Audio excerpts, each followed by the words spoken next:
Pretty day out. Pretty day out. A little chilly, but all right, class. All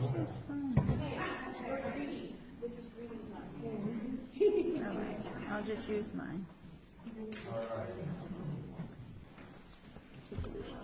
Hopefully everybody's having a good day so far. This morning, next Sunday we will have Lord's Supper. So we come prepared as we do when we celebrate the Lord's Supper. Yeah, it wasn't Next working. Sunday.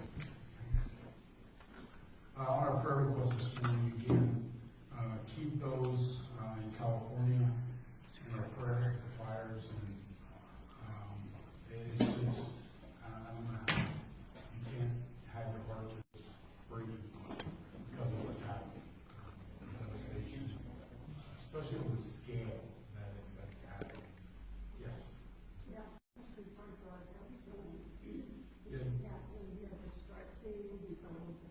Right. So Wanda and who are you, Joe? Their son is the capital strike team. Rob, down in California. And he's leading one of the teams now. Utah has sent some teams out to go to help with the fires. Be praying on how our disaster relief will be used. As soon as the Red Cross is able, and they call out our disaster relief units, California has a big one, Southern Baptist Disaster Relief. So there'll be a lot will be called out short to go and to help out with that. So be praying. We're trying to be in contact with a couple of the churches down in the Palisades to see what we can do to help however we can help. But one of the biggest things we do right now is pray. Just pray for God's intervention in this direction with everything else is going on. Okay? So we'll keep Rob and his strength in prayer. Okay? Any other prayer requests? Sure.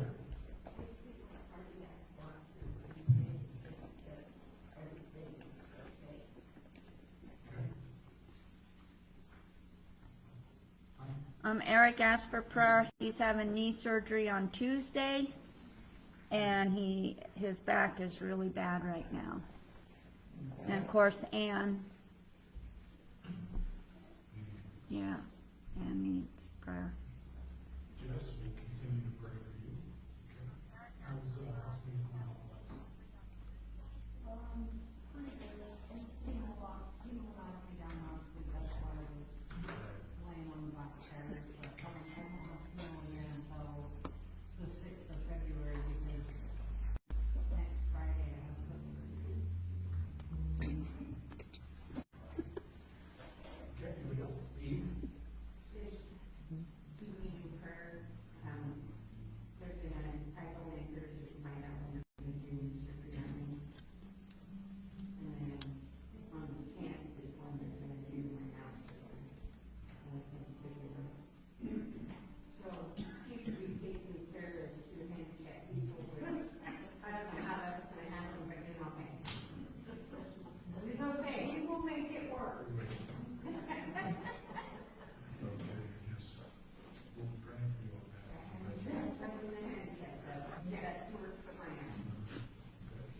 All right, anybody else? Alan, Yeah, Alan went to urgent care yesterday with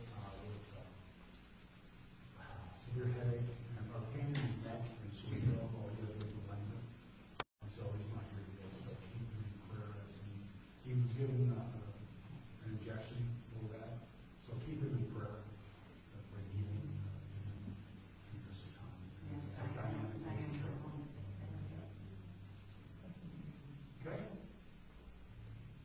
All right, let's go to the Lord in prayer. Father in heaven, this morning is so good, Lord, to once again just gather together as your church, as your body, to come and come and worship you. Father, I pray that when we come, you are our object of worship. It's not about the church, it's not about the building or anything else, but you. You're the reason why we come. You're the reason why we worship at all. And Lord God, I pray this morning that our worship this morning would just be glorifying to you.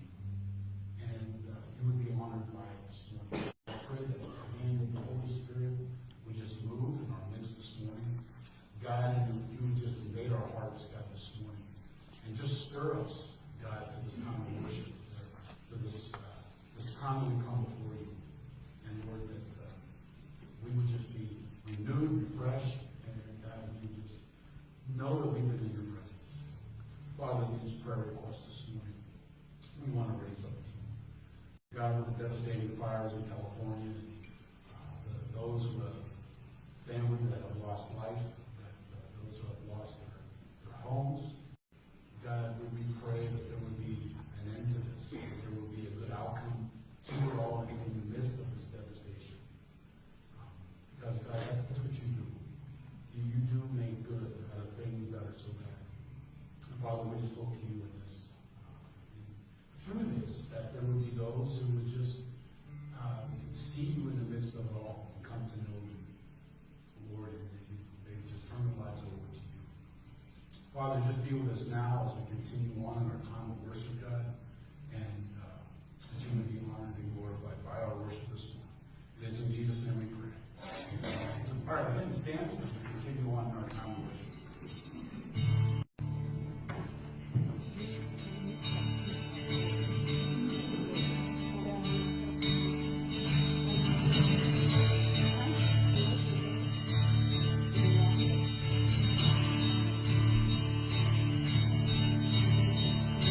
This is the time, this is the hour, here in this place, fill us with your power,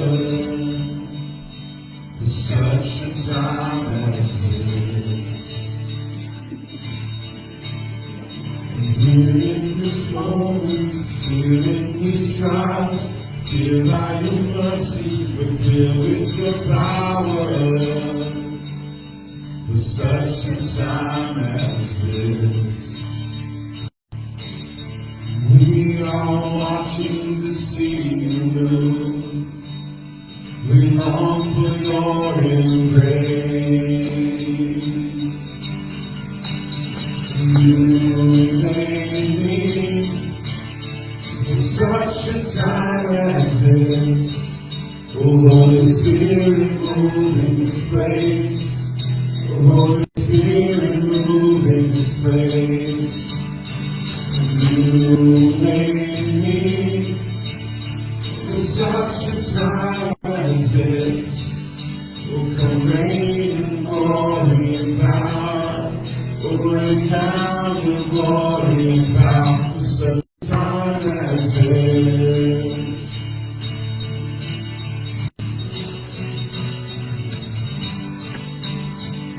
Lord of my life, God of my suffering, mighty in weakness, renew and transform me for such a time as this. And you of the nations, soften our hearts, call us out on the water to be where you are. For such a time as this, we are watching to see you move. We long for your embrace. You made me for such a time as this. Oh, Holy Spirit, move in this place. Holy Spirit, move in this place. And you made me for such a time as this. Oh, come reign in glory and power. Oh, rain down in glory and power for such a time as this.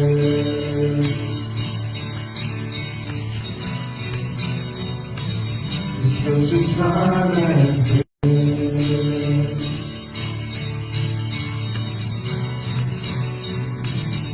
Such a time as this.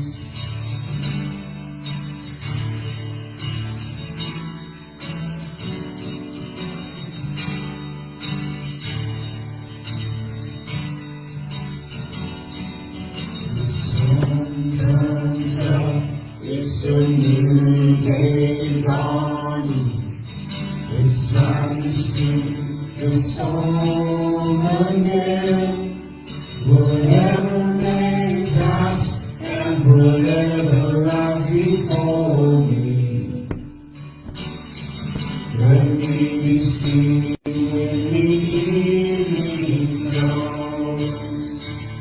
Bless the Lord, oh my soul, oh my soul, worship His holy name. Sing like never before, oh my soul, I'll worship Your holy name.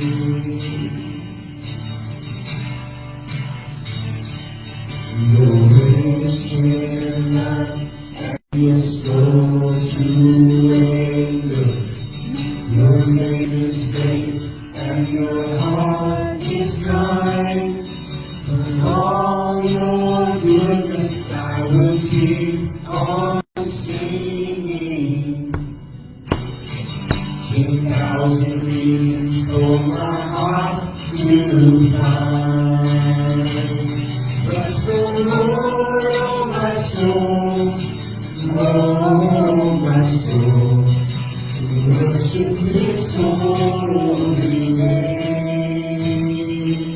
Sing like never before, oh my soul, I'll worship Your holy name.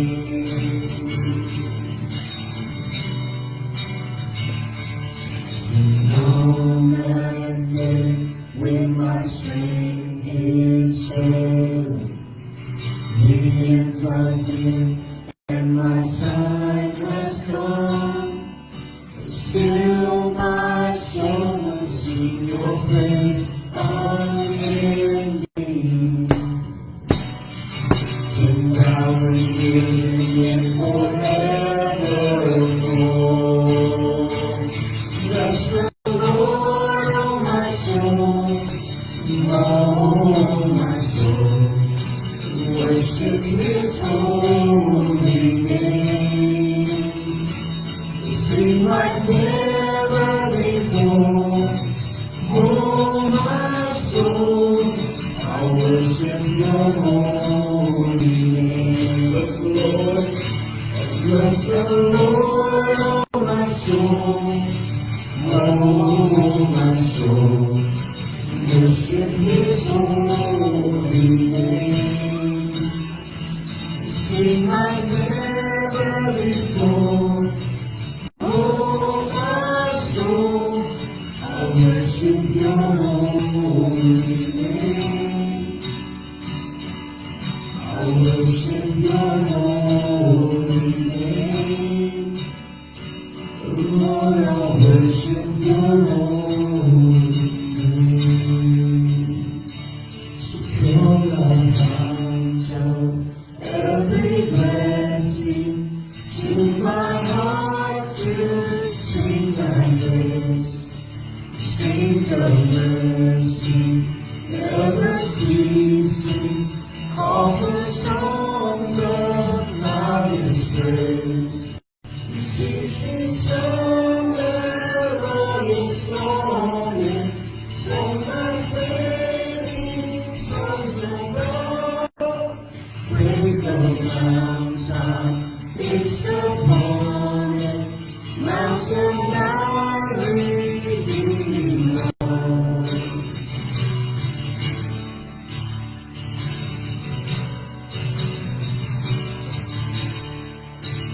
Here I raise my Ebenezer, in the by Thy help I come, and I hope by Thy good pleasure safely to arrive at home. Oh Jesus, Son, be with a stranger, walking from the cold and down. Easy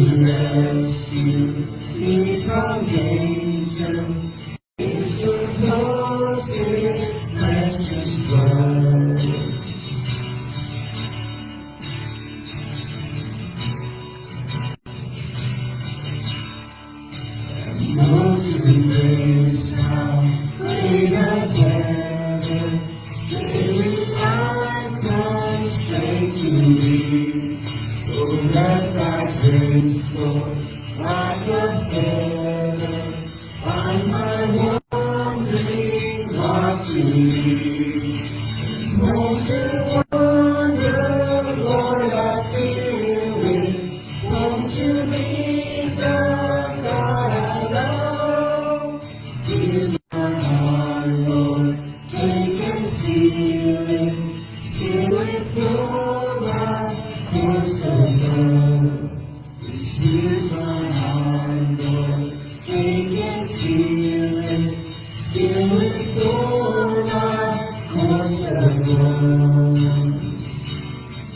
Heavenly Father, this morning, God, that's up. God, as we offer our hearts this morning, God, we pray that you take this off. God, we seal it for your voice of love. God, as we petition that this morning, we pray that those would not be just empty words, but honest, heartfelt words, understanding what it is you've done through us, for us, through your Son on the cross. God, we thank you for the time this morning. So your Son's name we pray. Good to see you.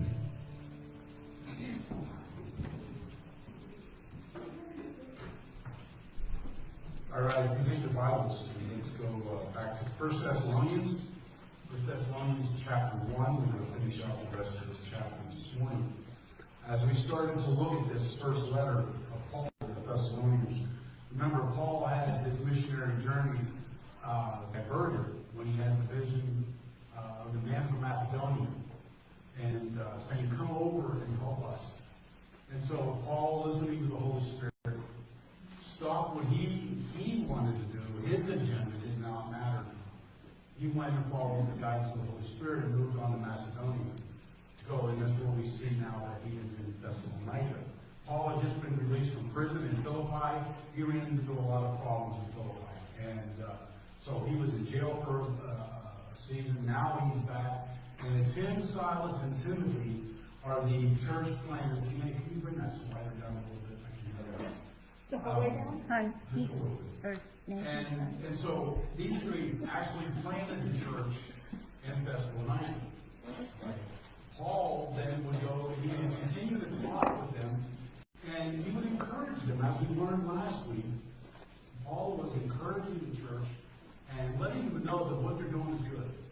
Okay, that they continue to move forward. This is the church that God has set them to. This is the church that God has a plan for, okay, as they move into the future. And then he says to them, he brings them the grace and peace of God. And we saw that last week when we talked about this introduction of 1 Thessalonians. Today we want to move on to verse 2 through the end of the chapter. Paul is going to encourage and emphasize to the church about how you can live for today but long for tomorrow. Okay? Live for today, but long for tomorrow. That means that as believers in Christ, we are to live in the moment that we're given, that God has us in, but never lose sight of the future. Never lose sight of the eternity that God has in store for us. So, understanding, and as Paul lays out, the gospel affects every area of our lives. Every area of our lives, including our passion for living today. So, how is your passion today, for living in the world today? Now, you may look at the news, and you may look at the world, things that are going on, you get a little discouraged, you get a little anxious, and they have some angst about some things or whatever. But do you have a passion in your heart that's been given to you by God through the power of the Holy Spirit and the message of the gospel to live for today? Because if you still have breath, when you're a child of God, when you're His, He still has a job for you. That means there's still people who need to hear the gospel message. And that should have a passion burning in our hearts to reach out to the world around us. And so it gives us the passion. We should have a passion for today, but also give us a hope of what's coming in eternity. We're going to get into that in chapter 4 of 1 Thessalonians as we move forward about the second coming of Christ, when He has promised that He's returning, and this is how He will return. So Paul brings this message of thanksgiving encouragement to the church of Thessalonica.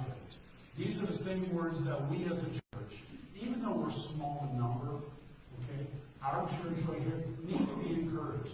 Our church needs to be thankful for what God has done in our midst. And thankful ahead of time for what He wants to do with us in the future. But to encourage us to live with passion and hope for what He wants to do in our lives. The church at Thessalonica displayed a kind of faith that Paul just recognized, and he was so excited about. See, there was no mediocrity in their faith. Okay? Mediocrity inspires no one. These guys were all in, and it didn't matter. It was about Jesus Christ, period. So there wasn't the mediocrity. It wasn't about just showing up and singing a few songs and saying, oh, we're all good. That's not living your faith.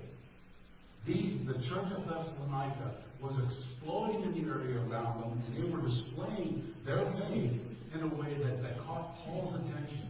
And he could do nothing but just give them encouragement to keep on doing this. Paul was inspired by them. So Paul being inspired by the church and what he saw enabled him to continue to have a passion and a hope to move forward and go out and continue on his missionary journeys. They recognized that God was the ultimate source behind every good thing that was happening in and through them.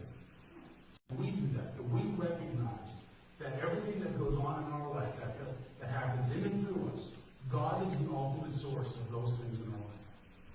We learned in Sunday school this morning, we talked about our object of worship. What is our object of worship? Is it God and God alone? Or is it God in?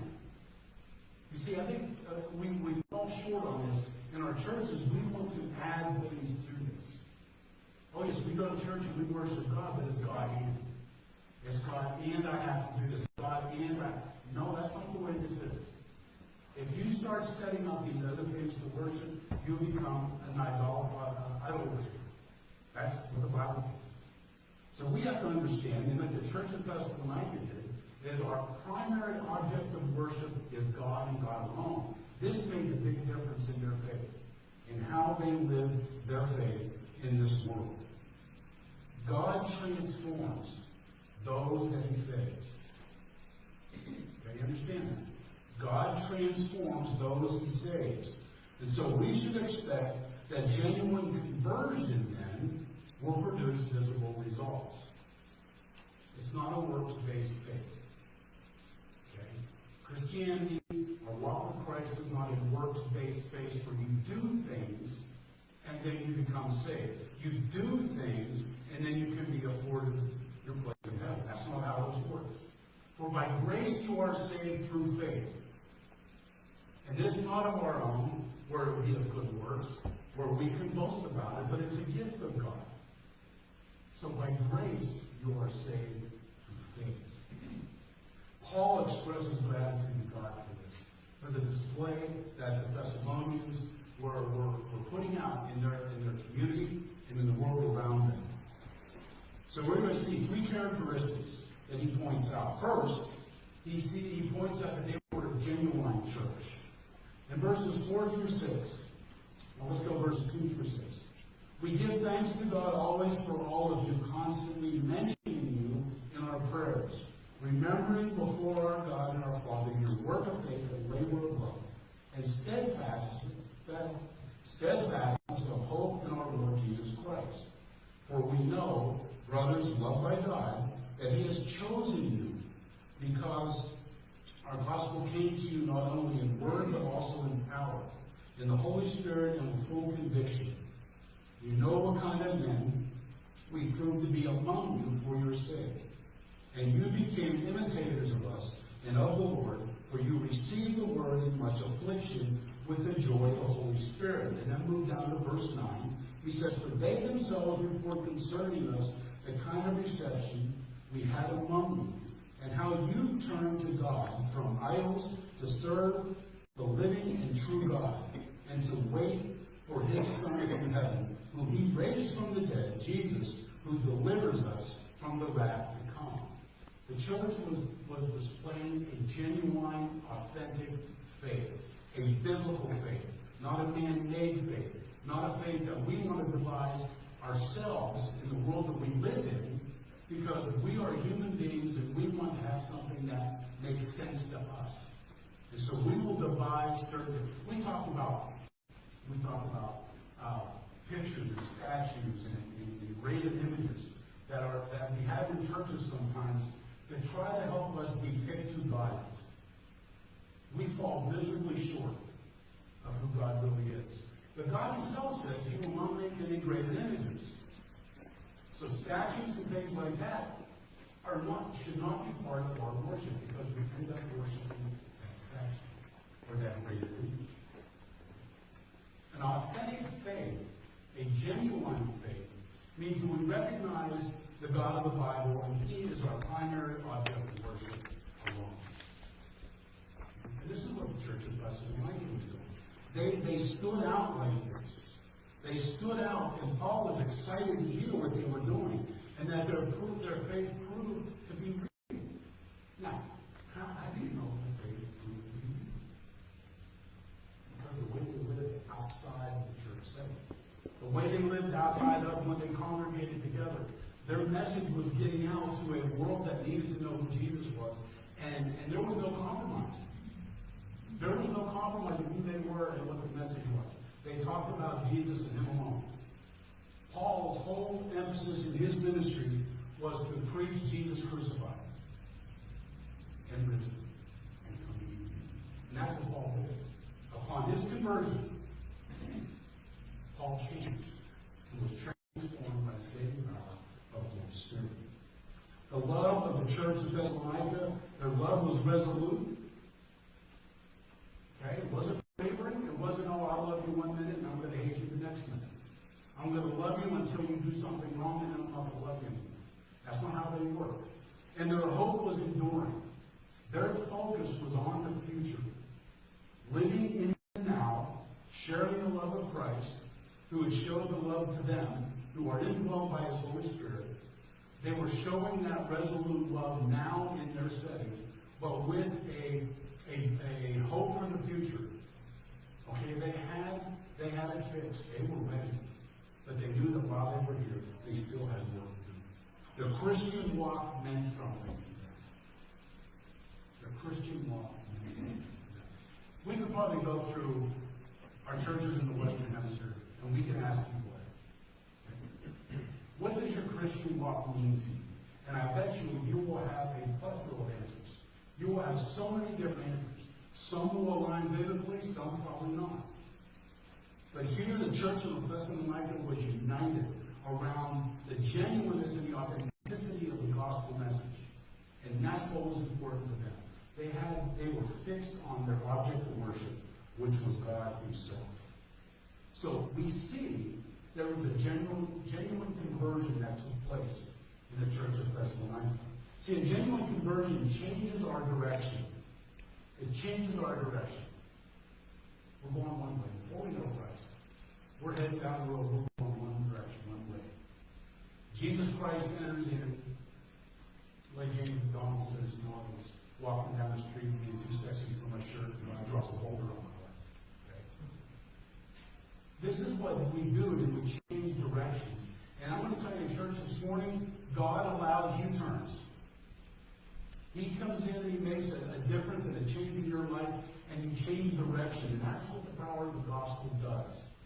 The only good news for Paul was the good news of the gospel. That was the good news. That was the one that can change somebody's life. And it all stemmed on that day on the road to Damascus. Remember Saul, later to be Paul, was condemning and persecuting the church. He was the hitman for the Pharisees and the Sadducees, sent out to go and arrest Christians. They wanted to stop this movement that was going on. Paul, on his way to Damascus, was taken down. I call this the Great Tower. He was taken down on the road to Damascus. And if you really read it closely enough, Jesus doesn't say, why are you persecuting my church? Jesus says, why are you persecuting me? That tells us that this is his church. are his. We are his body. We are his church. He is the head of the church. Nobody else, nothing else matters other than him. And so that day on the road to Damascus, Paul was forever changed. His name changed and his direction changed. No longer was he persecuting the church, but he was out going and planting churches. He was creating more and more of the movement to go on, and through the power of the Holy Spirit, he was able to do that. John MacArthur, he says, faith does not come by merely hearing those words of truth. For if the truth spoken is not accompanied by the power of God, it accomplishes nothing. But when empowered by God, as it enters the prepared soul, the gospel truth saves. So that lends itself to understanding. We do not come to God to be saved on our own. We can't. We can't come before a holy God. But God draws us to himself. God does things in our life that draws us to himself, and then the gospel message is presented. Our hearts change, and by faith we accept that, and then we are transformed, and we see that our direction now changes. The gospel came to the Thessalonians not only in word, but in great power. You see in Acts chapter 2, 120 of them were in the upper room. And the power of the Holy Spirit descended upon them to go and now take the message of Jesus Christ to the world. But it was the Holy Spirit, that sound like that of a rushing wind. The tongues of flames of fire that came down. And then the speaking in the tongues, speaking in the languages of those who were on pilgrimage into Jerusalem could understand the gospel message. Only through the power of God could that ever happen that way. And lives would change. You see? Pastors and preachers can sit and they can preach and preach and preach, and without the power of God in the preaching or in them, that message will go unheard. That message will have no power going forth.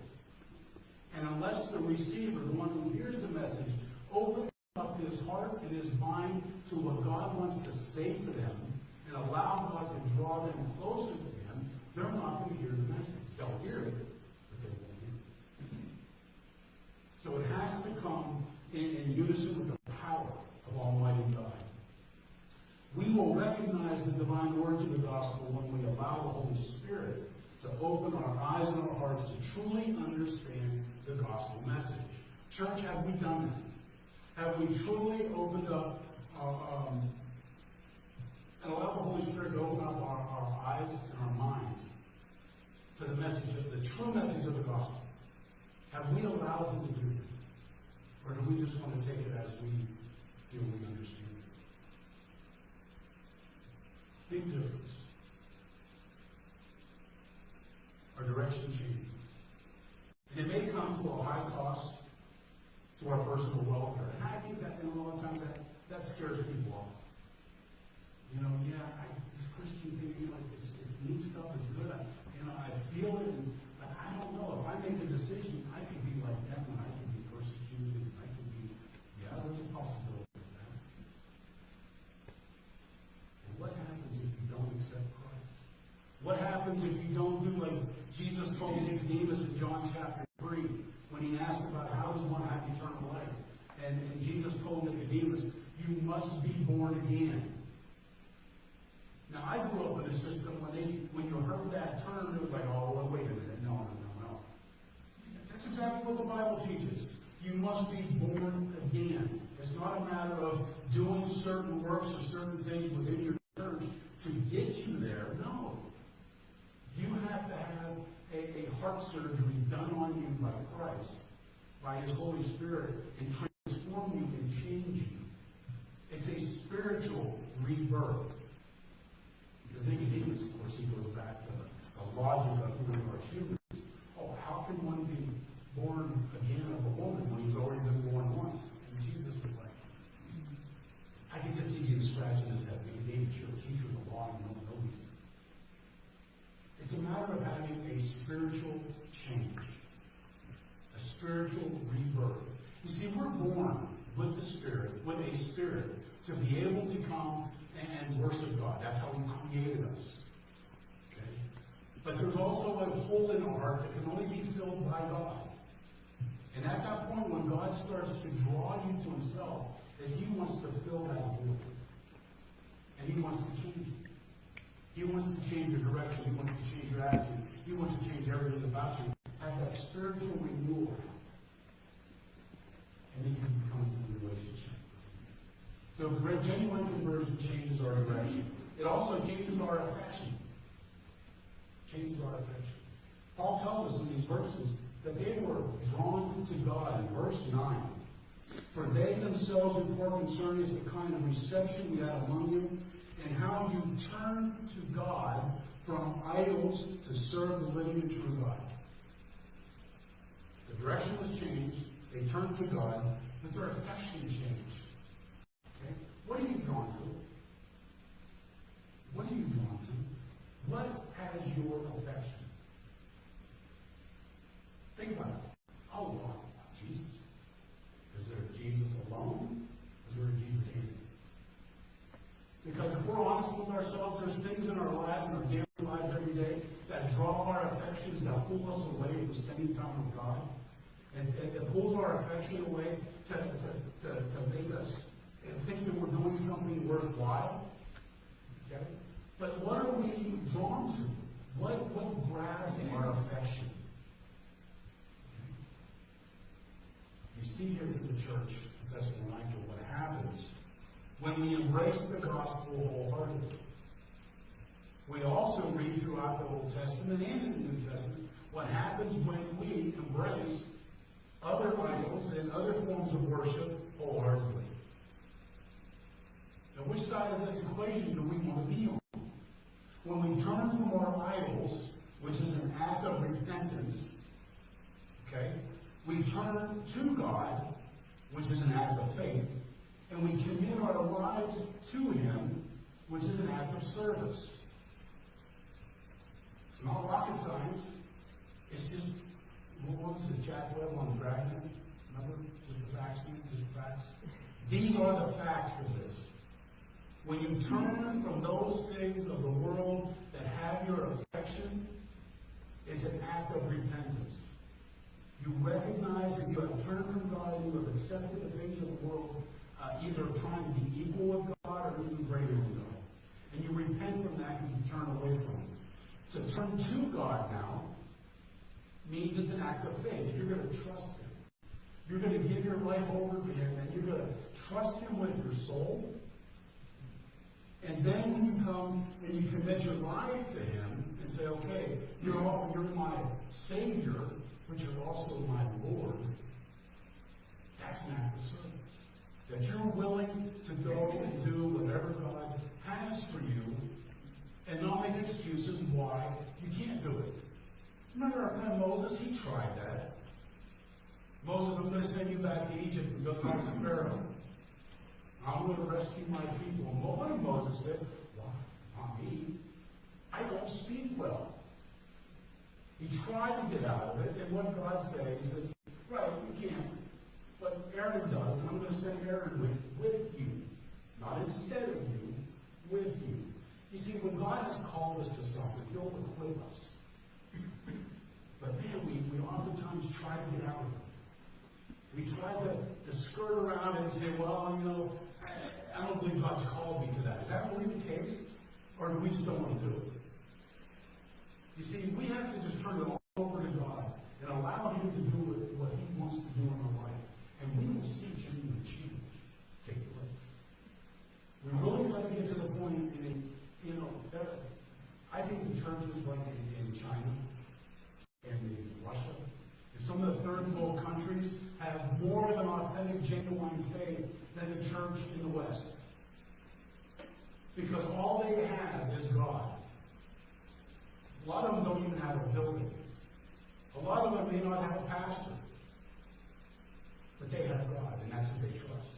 You see, we become spoiled, I think, in our Western culture, with our nice buildings, our cathedrals, our comfortable areas that we meet in. We become, I think, spoiled in that atmosphere, and then all of a sudden, that is taking on our affection,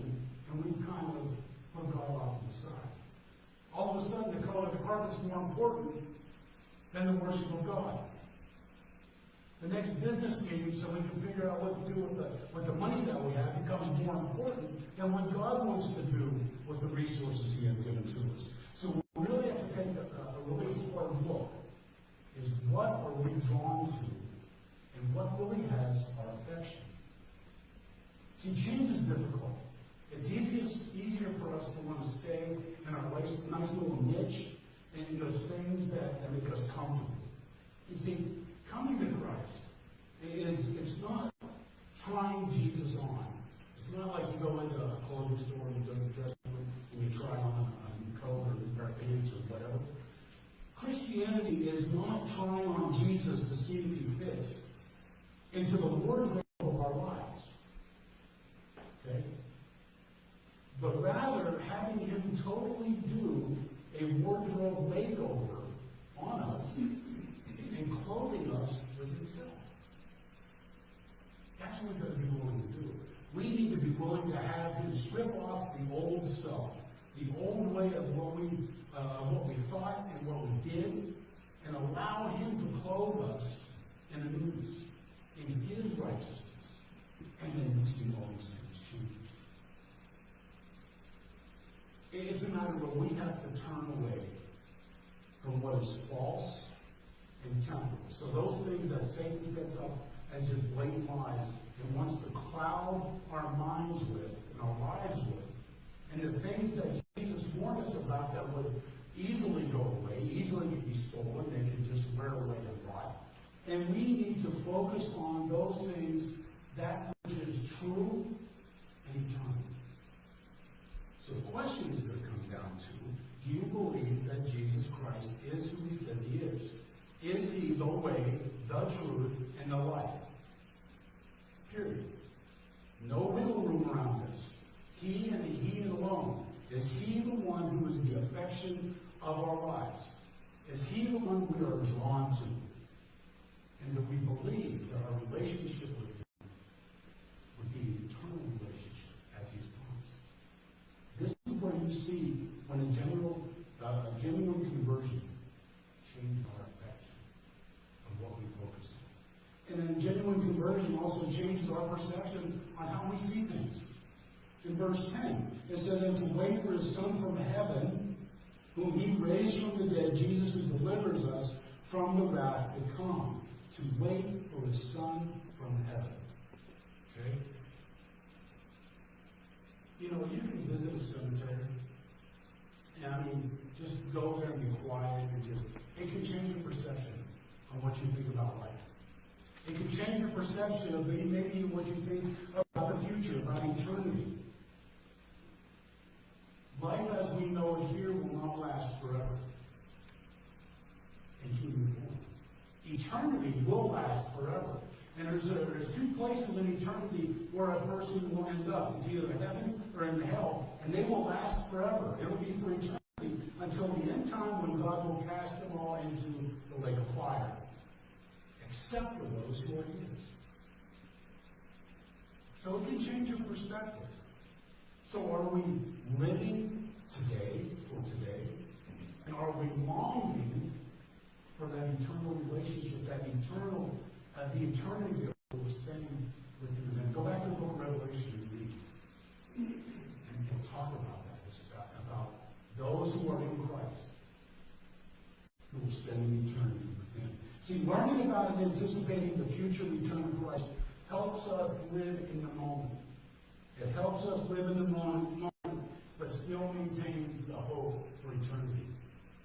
So this is why it's important that we understand about the future return of Jesus Christ. That it is going to happen.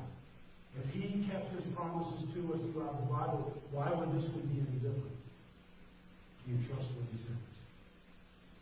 So the church of Thessalonica was a genuine church. The church of Thessalonica was also a dynamic church. A dynamic church.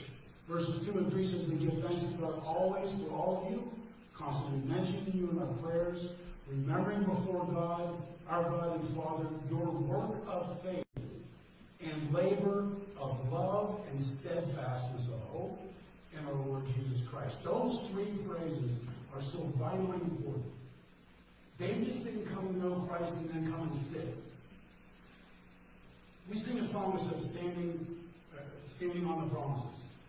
Why do more and more churches would rather sit on the premises rather than standing on the promises of Jesus Christ?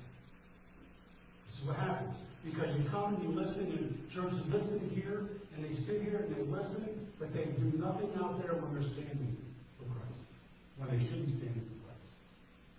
So a dynamic church, at the moment of one's salvation, God begins the process of transformation. As you surrender to Him, He transforms your mind and He teaches you His will. You ever watch those home renovation shows? Okay. What is it? Picture the Fabulous is one. And there's a bunch of different ones. But they go into these homes that are just, they're in bad shape, they need repair, and there's a lot of work that needs to be done. But there's a renovation that needs to, process that needs to take place. And a lot of times, by the time they're done, it depends on if you really like decor they use it, I guess that's whatever. But you see the change that takes place. And the change is gradual in a lot of places. They have to start at the base. They have to clear out all the junk. It's like when you do a kitchen renovation, they take all the cabinets out, they take the floor out, they gut it out completely, and they start to renovate. And they start to transform that house into something that you don't recognize. That it wasn't like that before. Jesus does that with us. When Jesus wants to change us, He dynamically comes through the power of the Holy Spirit and comes into our life, and He's going to start to gut out the old stuff. He wants to start a renovation inside of us. And He wants to do what? Make it all new. So these home renovation shows, do you ever see them go back and put in the same stuff they just tore out? They don't put the old stuff back in. No, everything they put in is new. And it costs. It's costly. What Jesus did for us was costly for Him. The newness we receive from Him, it cost Him His very life. But He gave up His life for us, so we can have the newness of life. But that's what Jesus wants to do. And He wants to do that within the church. He wants to come in and gut out the old and just transform it into the new. Romans 12, 1-2, Paul writes, I appeal to you, therefore, brothers, by the mercies of God, to present your bodies as a living sacrifice, holy and acceptable to God, which is your spiritual worship. Do not be conformed to this world, but be transformed by the renewal of your mind, that by testing you may discern what is the will of God, what is good and acceptable and perfect. The shame of it is, a lot of our churches today want to live in both worlds. They want to live with one foot in each place. We are to be in the world and not of the world. People think they can do this, and Jesus says you cannot serve two masters. So when He says, do not be conformed to this world, that's like, yes, you know what's going on out there, but you do not become part of that. You allow the Word and the power and the Spirit of Almighty God to transform you. Your mind starts to think differently. Then the dynamic part of God's work in your life begins to open up to you. And you become more and more sold out to Him. So as we grasp His will, we begin to understand better His purpose for our lives. That's one of the keys. Are we willing to grasp His will? Or are we still holding on to our own? You see, a dynamic church has a working faith. Those three phrases that Paul used. First, he talks about this working faith. That means they put their faith on display. Not working to have faith, not working to receive, but no, because of their faith, the Holy Spirit compels them now to do the work of the gospel. See, God is not as interested in what we do for a living as He is in how we live in the midst of the work He is doing in us. Okay? We are to work heartily for the Lord in everything that we do. And He has brought us in a lot of cases to the jobs or to He is interested in that, but not as interested as he is in how we are in the midst of him working in us, in the world around us. See, in verse 8, Paul points us out, he says, your faith in God has gone forth everywhere, so that we need not say anything. Does our faith show in the world around us? Or do we clam up? Are we embarrassed to talk about Jesus in the world around us? Are we afraid? Jesus says, if you're ashamed of me here on earth, I'll be ashamed of you before my Father in heaven. That should be a healthy thing. If we're going to be dynamic in our faith, we need to put that to rest and say, you know what? It's about Jesus at all costs. Period. But that's not how the world operates. So, listen to this very closely. Even though an act of faith is not necessary for salvation, which means a works-based faith, it is most assuredly a testimony to our salvation. So remember, works comes after faith.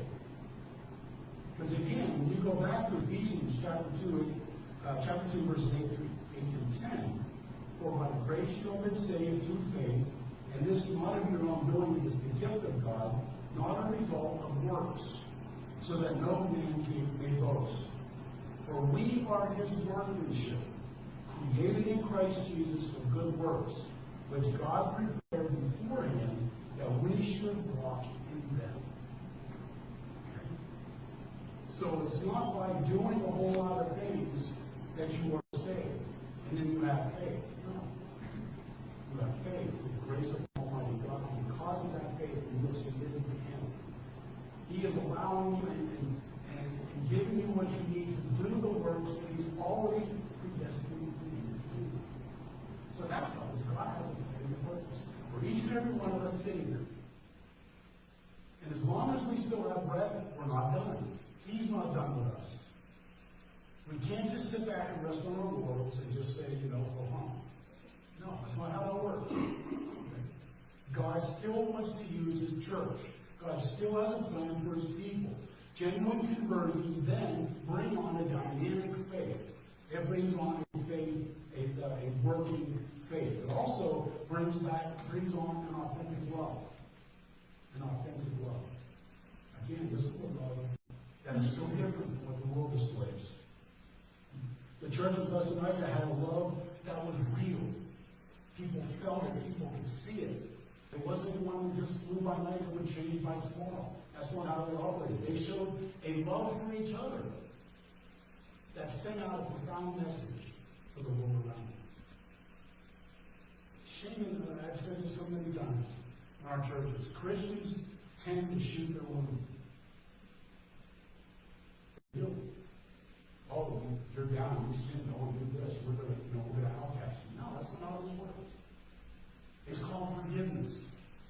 It's called the love of Christ in us to forgive those who have wronged us. Did not Jesus do the same thing at the cross? While he was nailed to that tree and bleeding, he asked his Father in heaven to forgive them because they don't know what they're doing. He asked for forgiveness. How can we be any different? We show the love of Christ and we go beyond our own capabilities of being able to do that because God loves us. See, genuine love is willing to go the distance and beyond. Genuine love goes the distance and beyond. It is willing to go to the point of sheer exhaustion and weariness. How far does your love for another go? How far does your love for another person go? For your church go? How far? Is it the kind of love that God displays to you? Because his love doesn't end. His love is unconditional, and man, we mess up all the time. But God doesn't change. He's not fickle like that. Here the church of Thessalonica was displaying that kind of love. It's a love that knows no boundaries and finds its ultimate source in the love of God. I think Paul said it right in 1 Corinthians chapter 13. Verses 1 through 3. If I speak in the tongues of men and of angels, but have not love, I am a noisy gong or a clanging cymbal. And if I have prophetic powers and understand all mysteries and all knowledge, and if I have all faith so as to move mountains, but have not love, I am nothing. If I give away all I have, and if I deliver up my body to be burned, but have not love, I gain nothing. But we have a tendency to think someone's wrong with us, we throw them away. Someone's wrong with us, we shut them off to the side, we want to deal with them. What would happen if Jesus would have done that to us? Oh, Peter, you denied me 3 times. I don't know what to do with you. Think about it. I mean, think about the depth of this. We can just, oh, well, that's then and that's not now. What is it? Because if we go out into the world and we don't go out with our faith working to show Jesus Christ, are we being just like Peter? Are we really being like him? We can say, well, no, I'm a Christian. But when's the last time you shared the gospel with someone? When's the last time you knew that God was bringing someone to you and you decided not to for whatever reason? What happens in your life when someone has done something to you and you decided not to forgive them? You just walk away from it. God will. That's not love. That's not love. We need to show Jesus. We need to show the love of Jesus to those in the world around us. The dynamic church did this. And they also have the enduring hope for eternity. It's easy for us to become discouraged and impatient with this, right? Anybody here have strong patience? We're all impatient, right? We get discouraged and we get cast down sometimes and we lose sight of what's really important. We tend to shrink back sometimes to the old ways of doing things because why? That's comfortable, because that's familiar, and it's easier for us that way, and it's more convenient. Heaven forbid if we're ever made inconvenient for the gospel. Paul commended the church for their expectant and patient hope in Christ appearing from heaven. They had an unshakable confidence about it. Can we say the same thing about us? Is our confidence in the return of Christ unshakable? Is there anything in the world, anything in our lives, anything that we deal with on a day-to-day basis that would shake that belief to the core about Jesus' return? See, we have to have that expectant hope in the future. See, our hope in Christ is not a quiet, passive hope, but it's an active steadiness in the face of difficulties. We will face difficulties, we do face difficulties, and do we face them with a hope of eternity? Do we face them with knowing who's in control of everything? You see, that makes a big difference on how we live our life. Do we live it dynamic, or do we live it static? Do we live it in a way that the world recognizes who we are in Christ? Or do they recognize us as just being one of 8 billion people in the world? A dynamic church. So, Paul shows us a genuine church, a dynamic church, and then lastly, a contagious church. Contagious church. Now, in the last so many years, we've heard about things that are contagious. Okay? You want to stay away from people and things that are contagious that can make you sick. Well, why should we ever want to stay away from the beauty of the gospel? The gospel itself, the message, is contagious. Verse 7 and through 9, you became an example to all the believers in Macedonia and Achaia, for not only has the word of the Lord sounded forth from you in Macedonia and Achaia, but your faith in God has gone forth everywhere, so that we need not say anything. For they themselves report concerning us the kind of reception we had among you, and how you turned to God from idols to serve the living and true God. Their example of the Christian walk became contagious. Nobody had to say anything.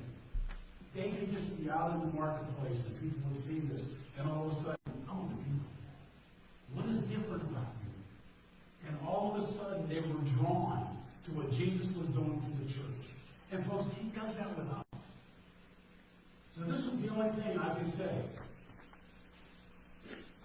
Have this infection, and let it be contagious in the world around us.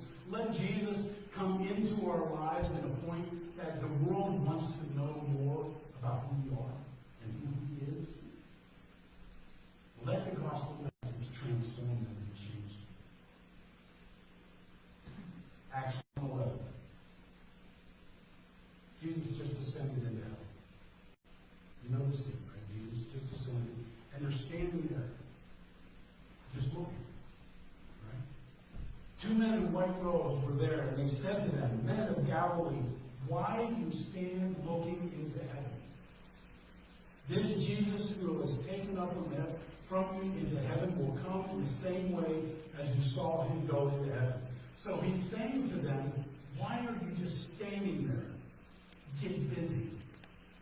Why are you just standing there looking in amazement and just going, oh, why aren't you going now and telling other people about Jesus?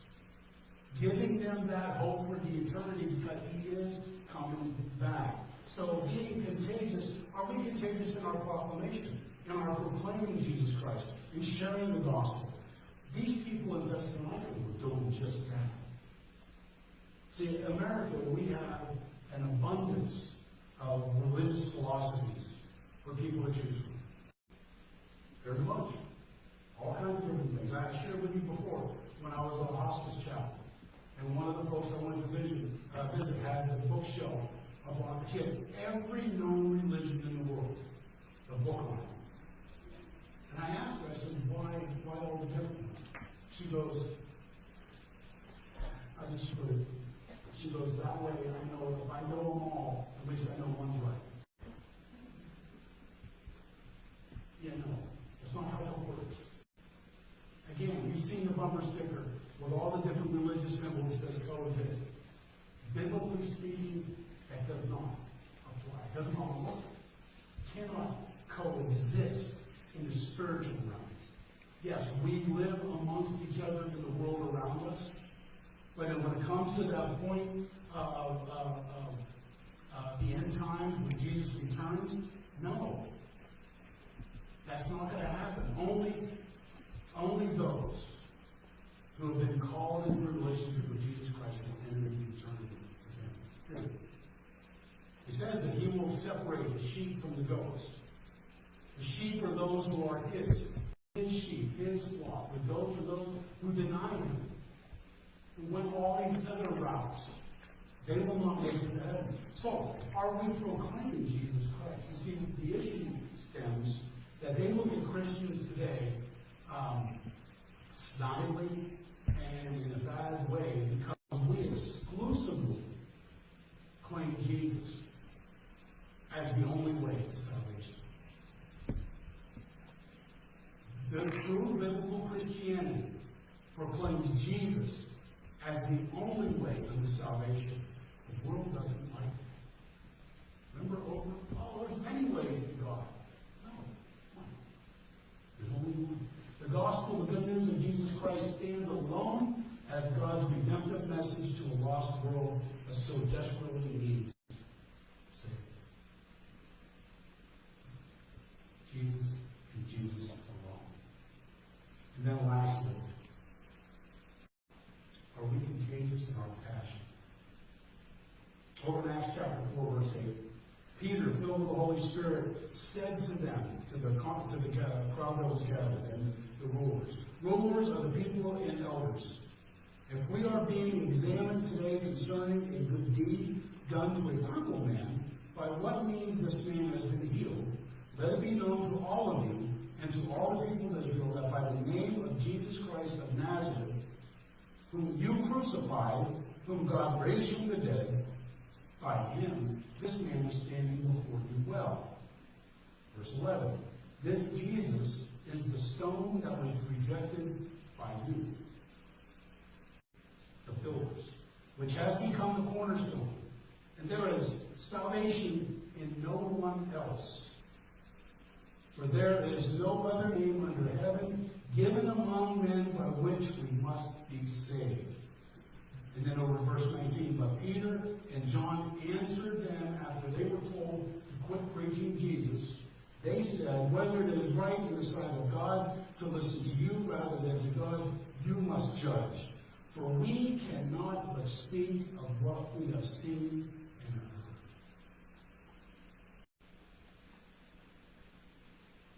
So, has there been a genuine conversion? Has there been a dynamic change in your life through the power of the gospel? And then if so,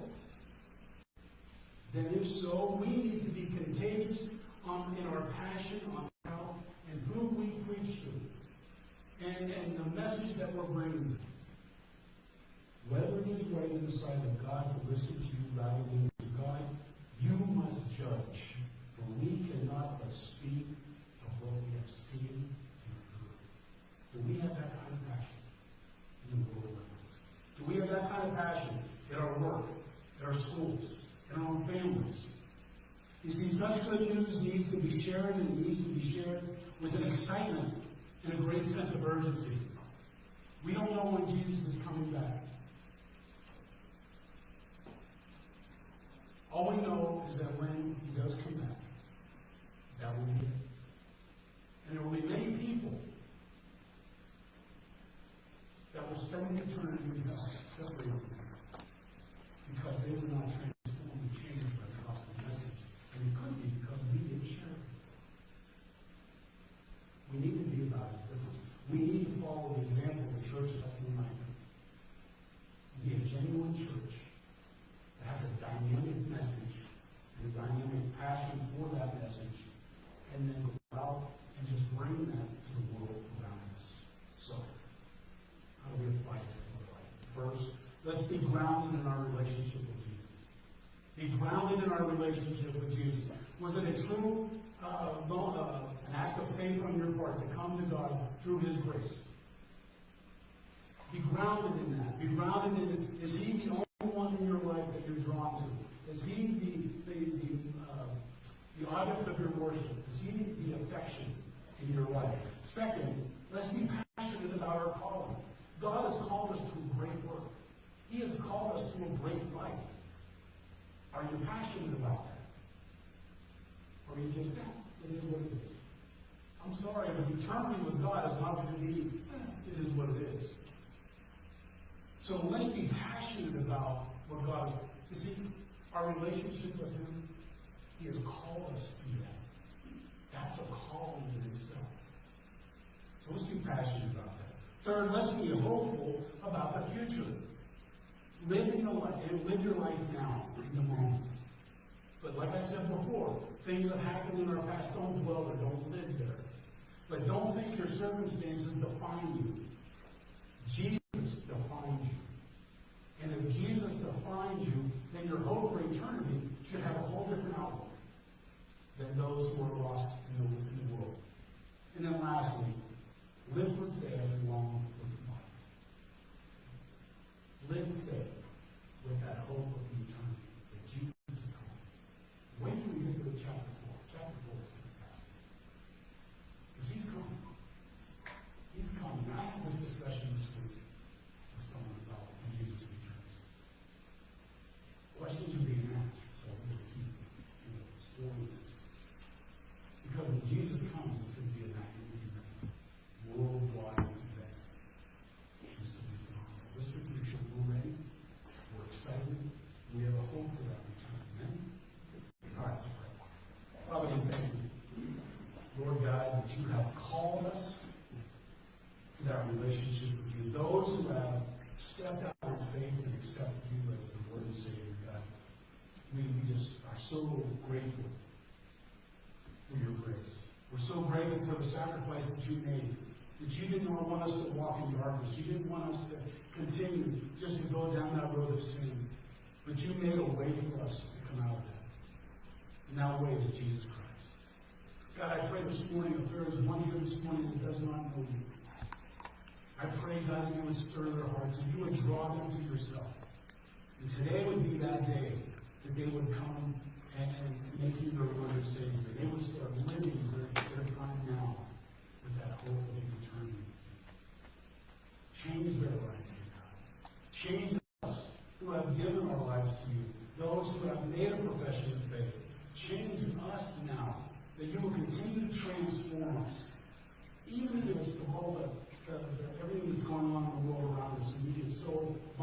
startled by the noise. God, I pray that you would silence the noise, that we would always hear you, and that you would move us.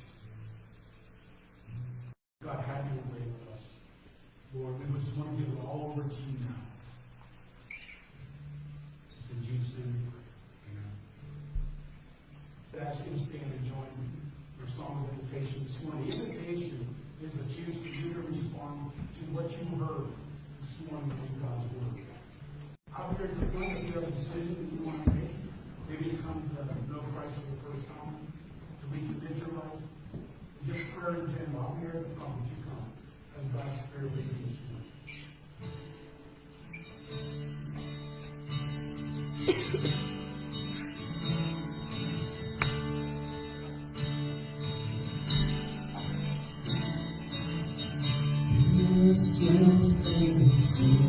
And sadness, and displace me over gladness, here bearing present madness.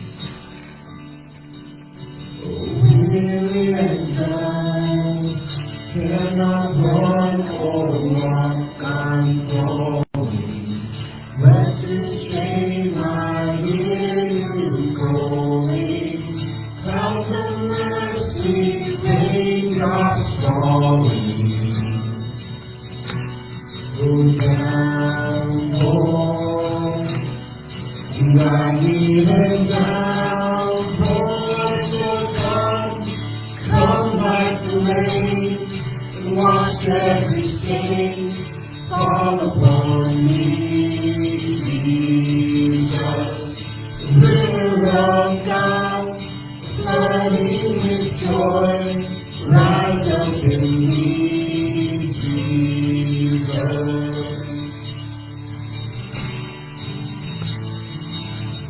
Into my heart's desolation flows the water of salvation. Fill this lonely wasteland with love. A shout from above, only you can quench my thirsting. Fill until my heart is thirsty. Jesus, ever be the first thing. Go down, Lord. I need a downpour, so come like the rain, and wash every stain. Fall upon me, Jesus. River of God, flooding with joy, rise up in me, Jesus. Come like the rain, Lord, and wash every stain, Lord.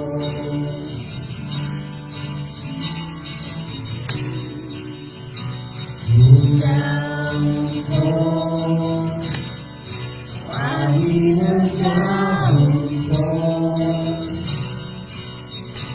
Oh, downpour, I need a downpour, so come like the rain, and wash every stain. Fall upon me, Jesus. River of God, flooding with joy, rise up in me, Jesus. Let's pray. Heavenly Father, God, we thank you this morning. God, thank you for this time we have. God, we pray that you would just do that. You give us a downpour, a fresh outpouring of your Spirit in our lives, God, to cause us to run after you. God, we thank you. So you show us everything.